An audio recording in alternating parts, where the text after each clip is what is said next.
Good morning mga kabiyahe. Tayo po ngayon ay bumalik dito sa farm ni Subel sa Calatagan, Batangas. Kasi po si kabiyaheng Roger at si Ma'am Sols ay may nag-order po ulit ng panibagong bulls.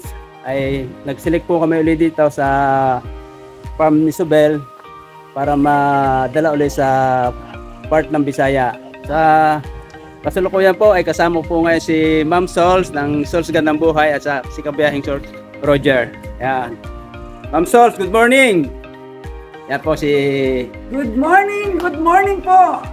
Magandang araw at magandang buhay po sa inyo. Yan mga kabiyahe, kasama natin ngayon si Sols Gandang Buhay. Yan po ang ating taga... Reyna! Reyna ng mga baka. Yeah. Oo. Reyna ng mga baka. Siya po ay nag-select din ng isang baka dito. Tigigisa po kami ng napili ngayon. Tigigisa. So, hello po sa mga viewers ni Kabeng Timmy. Kami po ay nagpapasalamat ni Kabeng Roger at si Kabeng Timmy po ay on call. Anytime po na nandito si Kabeng Roger at minsan ako po ay nandito din, on call po siya, siniservisan po tayo. Matagal na po kami magkakilala ni Biyaheng Timmy.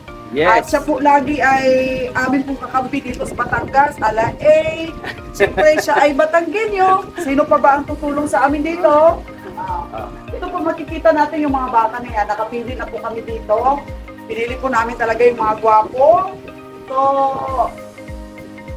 order po kayo mga kagandang buhay kasi lagi ko pong sinasabi na ito pong pagbabaka ay passive income. So marami pong mga Pilipino na sa Negros team, ang daming gustong talaga, mag-invest. Nakita ko sa mga comments sa mga vlogs mo, yan, gusto talaga nila. Panay ang inquire kung magkano, tapos kung paano proseso ng pagtatawid. So, sinasabi natin, pati si kabiyaheng Roger, yung mga proseso, medyo po matagal talaga kasi may mga blood test po yung ginagawa sa mga baka bago itawid. Kaya, yung pong mga mag-order, wag po kayong magmadali na at the time na mag-order kayo, dadating din sa inyo baka.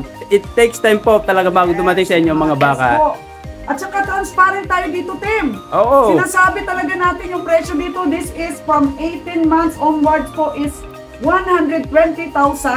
Wala po kaming discount dito. Pamasahe lang po ang charge namin. Yan po. Kasi po gusto namin ni Kabeng Roger at ni Kabeng Timmy na magkaroon din ng legacy na dahil sa amin, proud kami na dahil sa aming kabiyahe ay nakapag-upgrade po tayo ng mga lahi doon sa Negros. At dito po sa Subil Farm is pure Brahman. Ayan. So ito pa natin ay medyo may konting yung kanyang sungay, Parang pingas siya. Pero konti lang. Napaka-liit naman depression niya pong ganado ray, talagang napaka-mild niya. Oo, at saka yung importante, yung tindig niya at saka yung edge niya. Oo. Kita mo, tindig niya, balansin-balanse. Yan. Napakabait pa. Yan, Actually, ang napili ko po dito ay, alin ba dito ang napili ko? Pakikita ko po sa inyo ang napili. Sa mga nakahigang ito, ay napakaganda, talagang wala na kayong halos hindi magugustuhan. Lahat po yung mapakaganda. Ang napili ko po ay itong nakahiga. Yan. Ito. Ay na po bumangon. Pagod na yata. Kanina pa kami nag-ikot-ikot dito. Itong ito. Yan. Ito ang napili ni kabiyaheng Roger. Itong ito, 4132. Yan po, napakaganda. 4132. Ang natitira po dito ay 11 heads na lang kasi nakakuha kami dito ng dalawa na. Kumuha rin si Binharo ng taga Mayor Haro ng Cavite. 3 po ang kanyang kinuha. Isang bull at saka 2 junior bull yata ito. Ito po, mga age po ng mga bakang ito ay 3 years and above. Mayroon pong 3 years and 2 months, 3 years and 1 month. Yan po. So, ready na po sila para pumasta. Yung range, ang presyo po nito talagang fixed price po. Wala pong bawas talaga. 120k.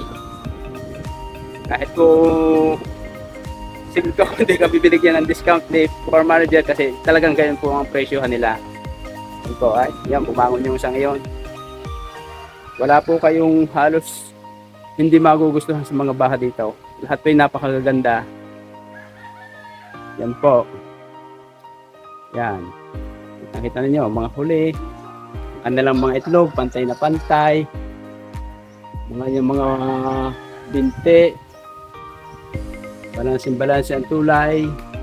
Yan po. Kaya po doon sa mga taga Bisaya na gustong magkaroon ng magandang ganado rin, ay order lang po kayo kay Kabiyahing Roger o kay Ma'am Sols ng Sols Gandang Buhay. Yan po kasi ang mga yan ang nagdadala ng mga baka punta diyan sa Visayas area. Kaya mga kabiyahin natin diyan, kung gusto niyo talaga na magkaroon ng magagandang baka, ay wag po kayo magpatubili na mag-order na sa ating Kabiyahing Roger. So, kaya na lang po.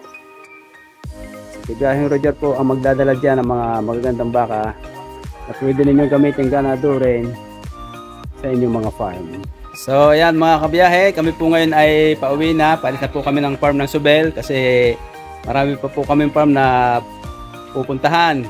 Alam naman po ninyo, limited na ang aming oras, lalo na si Ma'am Sols. Pinagbigyan po lamang niya ang mga viewers natin na talagang makasama sa pagbisita dito sa farm. At yan po kasi ang request nila eh. Yan. I-feature pa natin ng mas maganda. So, nag-out muna po ako sa pamimili ng baka. Shout out po sa ating mga suki dyan sa stockyard. So, ngayon, dito muna tayo tututukan natin. May 20 heads po na order, ganyan. Iwan ko kung totoo. Pero hanapan natin, walang problema. Magsisipag po kami para sa inyo at marami po kami madala dyan sa Negros po, mga kagandang buhay. At maabang na rin yung mga sa stockyard. Okay. Gusto nilang magparada tayo doon. Kaya minsan, Tim, sama ka rin ha. Oo, tatawid Para tayo. maguguyod ka na tayo doon. Mag-antog-antog tayo. Baka kayo dyan, baka kayo dyan. O, diba? So, hanggang dito lang mga kabiyahe. Sana lagi niyong abangan ang aking mga video na ni-upload sa aking YouTube channel at saka sa Facebook. Pag may order po kayo kay Ma'am Sols, kay Kabiyahing Roger, at kay Kabiyahin ni Timmy. yan. Okay? Pwede po kayong kumontak dyan at pakisubscribe po ang kanyang YouTube channel. Sa aking mga subscriber, kung mahal niyo po ako, mahalin din po natin si Kabiyahing Timmy dahil siya po ang ating mata, tenga, at ano pa? Paa! Dito dahil siya may sasakyan. So, mga kabiyahe, thank you. At sana huwag kayong magsawang manood ng aming mga vlog. Sols Gandang Buhay, Kabiyahing Roger, Kabiyahing Timmy. Thank you. Thank you.